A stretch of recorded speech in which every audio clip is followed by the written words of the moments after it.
ഇന്ത്യയിൽ ഇത്രമാത്രം നിഷേധങ്ങൾക്കും പ്രതിഷേധങ്ങൾക്കും പരിഹാസങ്ങൾക്കും അപഹാസ്യതപ്പെടുത്ത ചെയ്യുന്ന ഒരു മതം അല്ലെങ്കിൽ ഒരു ചിന്താസരണി അല്ലെങ്കിൽ ഒരു ധർമ്മം എന്തോ ആയിക്കോട്ടെ, ഹിന്ദു അല്ലാതെ മറ്റൊന്നുമില്ല. അത് തെരുവിൽ കെട്ടിയ ചെണ്ട പോലെ എല്ലാവരും വന്നിരുന്ന് കൊട്ടിയിട്ട് പോകും. അതിൽ വിശ്വാസികളുണ്ട്, അവിശ്വാസികളുണ്ട്, ചാർവാകന്മാരുണ്ട്, പിന്നെ ആത്മീയമായി ചിന്തിക്കുന്നവരുണ്ട്, ഭൗതികമായി ചിന്തിക്കുന്നവരുണ്ട്, സകല പേരുമുണ്ട്. നിങ്ങൾക്ക് ആർക്കെങ്കിലും ചിന്തിക്കാൻ കഴിയുമോ? നമുക്ക് എപ്പോഴെങ്കിലും ചിന്തിക്കാൻ കഴിയുമോ നബിയെക്കുറിച്ച് ആക്ഷേപിച്ചുകൊണ്ട് ഏതെങ്കിലും ഒരു പാരഡി വരുമോ? ഏതെങ്കിലും ഒരു സീരിയൽ വരുമോ? നമ്മുടെ പരമശിവനെയും പാർവതിയെയും ഗണപതിയെയും മുരുകനെയും ഒക്കെ എത്ര മോശമായിട്ടാണ് കോമഡി താരങ്ങൾ അവതരിപ്പിക്കുന്നത്. അത് കോമഡിയാണെന്നും പാരഡിയാണെന്നും ഒക്കെ ഉൾക്കൊള്ളുന്നൊരു സമൂഹത്തെ നമ്മൾ വളർത്തിയെടുത്തില്ലേ? ഇനി അങ്ങനെ തന്നെ കണ്ടാൽ മതിയോ? ആചാരങ്ങളെയും ദൈവങ്ങളെയും ഒക്കെ സ്വകാര്യമായി വിടണ്ടേ? സിനിമകളിൽ നമ്മൾ എന്തുമാത്രം കോമാളിത്തരങ്ങളാണ് കാണുന്നത്. എന്തുമാത്രം ആളുകളാണ് മഹാബലി എന്ന് പറയുന്നത് ഒരു കൊടവയർ വെച്ചുകൊണ്ടുള്ള ഒരു തീറ്റിപ്പണ്ടാരമായിട്ടുള്ള ഒരു കൊടവയർ വെച്ചുള്ള ഒരു കൊടയും തൂക്കി നടക്കുന്ന ഒരു മാവേലിയെ മലയാളി ഇങ്ങനെ വരച്ചു വയ്ക്കുന്നത്. എവിടെയാണ് മലയാളി? ഇത് യേശുദേവനെ ഇങ്ങനെ വികലമായി ഏതെങ്കിലും പള്ളിയിൽ മോഷണം നടന്നു, എത്രയോ പള്ളികളിൽ മോഷണം നടന്നു, എന്നാൽ യേശുവിൻ്റെ മുതലടിച്ചുകൊണ്ട് പോയെന്ന് പറഞ്ഞ് ആരെങ്കിലും ഒരു പാട്ടെഴുതുമോ? പാട്ടെഴുതിയാൽ പാട്ടെഴുതിയവനെ ഇവിടെ വച്ചേക്കുമോ? സംഗീതം ചെയ്യുന്നതിന് വച്ചേക്കുമോ? അപ്പോൾ ഇത് എല്ലാ ഭാഗത്തു നിന്ന് ചിന്തിക്കേണ്ട ഒരു വിഷയമാണ്. ഇപ്പൊ ഇത് CPM ഇതിപ്പോൾ എടുത്ത് ചാടിയിരിക്കുന്നത് രണ്ട് കാരണങ്ങൾ കൊണ്ടാണ്. ഒന്ന് എന്ന് പറയുന്നത് സ്വർണ്ണക്കൊള്ളയുടെ കാര്യങ്ങൾ സമൂഹം ചർച്ച ചെയ്യരുത്, ഒന്നാമത്തെ വിഷയം. രണ്ടാമത്തെ വിഷയം, തെരഞ്ഞെടുപ്പിൽ തോറ്റതിന്റെ ഒരു ഹാങ് ഓവർ ഉണ്ട്. ആ ഹാങ് ഓവർ മാറ്റിയെടുക്കാൻ വേണ്ടി ചാനൽ ചർച്ചയും മറ്റു കാര്യങ്ങളൊക്കെ ഈ പോറ്റിയ കയറ്റിയയിലൊക്കെ തിരിച്ചു വിട്ടു കഴിഞ്ഞാൽ തീരും. പക്ഷേ അവിടെ അതല്ല പ്രശ്നം. ഇവിടെ ഇവർ ഈ പോറ്റിയ കയറ്റിയ പാട്ട് കൊണ്ടുവരുമ്പോൾ കരുണാകരനെതിരെ പാടിയ പാട്ടുമായി മണിയും നാദൃശ്യം കൂടെ പാടിയ പാട്ടുമായി കോൺഗ്രസ്സുകാർ വരും, VD സതീശൻ വരും. ഉടൻ തന്നെ മുസ്ലിം ലീഗുകാർ ഏതോ പാട്ട് അവിടെ ഇറക്കി, മുസ്ലിം ലീഗിനെതിരെ ഒരു പാട്ട് CPM-കാർ എവിടെ മലപ്പുറത്ത് ഏതോ ജില്ലാ പഞ്ചായത്തിൽ ഇറക്കി എന്ന് പറഞ്ഞ് അവർ വരും. അപ്പൊ ഇവരെല്ലാം വരുമ്പോൾ എല്ലാവരും മനസ്സിലാക്കുന്ന, എല്ലാവർക്കും കൊട്ടാനൊരിടമുണ്ട്. അതിന്റെ പേരാണ് ഹിന്ദു. ഹിന്ദുക്കളായ ജന്തുക്കളും ഇത് മനസ്സിലാക്കുന്നില്ല. അവിടെയാണ് തമാശ. ഞങ്ങളുടെ ദൈവങ്ങളെ, ഞങ്ങളുടെ ആചാരങ്ങളെ, ഞങ്ങളെ അനുഷ്ഠാനങ്ങളെ നിങ്ങൾ ആരും ഉപദ്രവിക്കരുത്, അതിനെ സ്വതന്ത്രമായി വിടുക. അവിടെ മോഷണം നടന്നിട്ടുണ്ടെങ്കിൽ അതിനെ പോലീസ് കണ്ടുപിടിക്കുക. അതിന്റെ പേരിൽ പാരഡി പാട്ടിറങ്ങുമ്പോൾ അത് അയ്യപ്പനെന്നും അങ്ങനെയെന്നും ഇങ്ങനെയൊക്കെ പറഞ്ഞ് അതിന്റെ കരാഗയെ വെച്ചുകൊണ്ട് അതിന്റെ പാട്ട് വെച്ചുകൊണ്ട് ഇങ്ങനെ ചെയ്യുമ്പോൾ അത് ചെയ്യരുതെന്ന് പറയാനും ഇവിടെ ആരുമില്ല. ചെയ്താൽ അതിൽ വിവാദം കണ്ടെത്താനാണ് നമുക്ക് ഇഷ്ടം. ഇപ്പൊ CPM കൊണ്ടുവന്നിരിക്കുന്ന വിവാദത്തെ നമുക്ക് ഒരു കാരണവശാൽ അംഗീകരിക്കാൻ കഴിയില്ല. കാരണം അവിടെ തെരഞ്ഞെടുപ്പിൽ ജയിച്ചിരുന്ന, ഇപ്പൊ CPM ഇത് ജയിച്ചിരുന്നെങ്കിൽ അവർ വിവാദമായിട്ട് വരുമായിരുന്നു. അപ്പൊ തോറ്റപ്പോൾ ഈ പാട്ട് സ്വാധീനിച്ചത് കൊണ്ട് കൂടെ ആ ഒരു മുസൽമാൻ എഴുതിയത് കൊണ്ട് അതിനകത്ത് മതവും വർഗീയതയൊക്കെ കുത്തിവെച്ച് രാജു അബ്രഹാമിനെ പോലുള്ള ആളുകൾ വരുന്ന അതിന്റെ തമാശ എന്ന് പറഞ്ഞാൽ, രാജു അബ്രഹാം എന്ന് പറയുന്ന ആള് പിന്നെ ഹിന്ദുക്കളുടെ രക്ഷകനായി വരുന്നു, മുസ്ലിമായിട്ടുള്ള അബ്ദുള്ള എഴുതിയത് തെറ്റാന്ന് പറയുന്നു. ഇങ്ങനെ ജാതിയും മതവും വർഗീയത എല്ലാം കുത്തിവെച്ച് അതിനെ കൊളമാക്കുന്നതിൽ ഹിന്ദു സമൂഹത്തിനെ മുഖ്യധാരയിൽ നിർത്തിക്കൊണ്ടാണ് ഈ പണിയെല്ലാം ചെയ്യുന്നത് എന്നുള്ളതാണ് എന്നെപ്പോലെയുള്ളവരുടെ സങ്കടം, അല്ലെങ്കിൽ ഞങ്ങളുടെ സങ്കടം. ഹിന്ദു സമൂഹത്തിന്റെ ആചാരങ്ങൾ, അത് മുസ്ലിമിന്റെ ആയാലും ക്രിസ്ത്യാനിന്റെ ആയാലും ബുദ്ധന്റെ ആയാലും ജൈനന്റെ ആയാലും ആചാരങ്ങളും അനുഷ്ഠാനങ്ങളും കാര്യങ്ങളെല്ലാം സ്വകാര്യമായി നിലനിർത്തണം. അതിന് പൊതു രാഷ്ട്രീയ ഇടത്തിൽ യാതൊരു സാധ്യതയുമില്ല. ചാനലുകൾ ഇത് ചർച്ച ചെയ്യരുത്.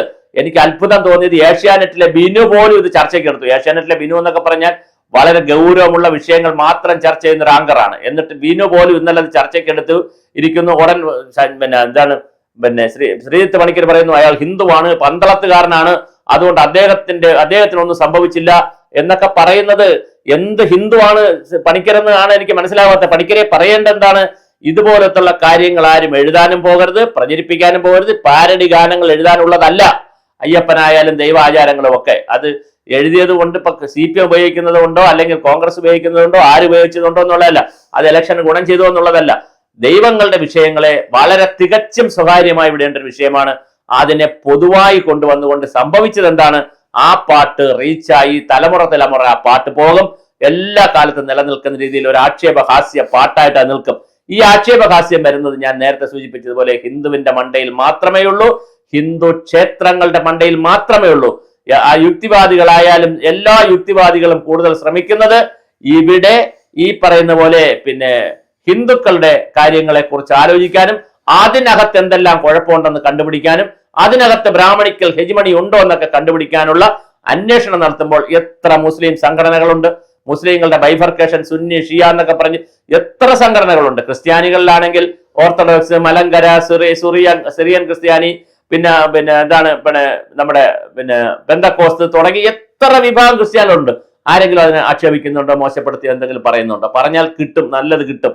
അതേസമയം ഇവിടെ ഹിന്ദുവിനെ സംബന്ധിച്ചിടത്തോളം അവന്റെ ജാതിയും മതവും വർഗവും ബ്രാഹ്മണിക്കലും അതും ഇതും എല്ലാം, പിന്നെ ദൈവങ്ങളെയും സകലതിനെയും തെറി പറയുന്ന ഒരു സംസ്കാരം അറിഞ്ഞുകൊണ്ടോ അറിയാതെയോ വന്നിട്ടുണ്ട്. ആ സംസ്കാരത്തിൽ മറ്റ് താല്പര്യം, ഇപ്പൊ CPM അടിക്കാൻ കിട്ടുന്ന ഒരു വേദി എന്നുള്ള നിലയിൽ പണിക്കരെ പോലുള്ള ആളുകൾ ഇത് കാണുമ്പോൾ, ശ്രീത്ത പണിക്കരെ പോലുള്ള ആളുകൾ കാണുമ്പോൾ, കോൺഗ്രസിന് അടിക്കാൻ കിട്ടുന്ന ഒരു വേദി എന്നുള്ള നിലയിൽ CPM-കാർ ഇത് കാണുമ്പോൾ, CPM-ന് അടിക്കാൻ പറ്റിയൊരു വേദിയായി കോൺഗ്രസ്സുകാർ ഇത് കാണുമ്പോൾ, രണ്ടു കൂട്ടരെ അടിക്കുന്ന വേദിയായി BJP-ക്കാർ ഇത് കാണുമ്പോൾ, എല്ലാവരും ആര് പറയുന്നു എന്നതിനെ അടിസ്ഥാനമാക്കി, ആർക്കാണ് ഇതിന്റെ ബെനിഫിറ്റ് കിട്ടുന്നു എന്നതിന്റെ അടിസ്ഥാനമാക്കി പക്ഷം തിരിഞ്ഞ് ചേരി തിരിഞ്ഞു നിന്ന് ഹിന്ദുക്കൾ പല പക്ഷങ്ങളിൽ നിന്ന് വർത്തമാനം പറയുന്നിടത്താണ് ഹിന്ദുവിന്റെ ഈ വിഷയങ്ങളിലുള്ള ഏകീകരണം വരാത്തത്. അല്ല, ഹിന്ദു ഏകീകരണം അല്ല ഞാൻ ഈ പറയുന്നത്.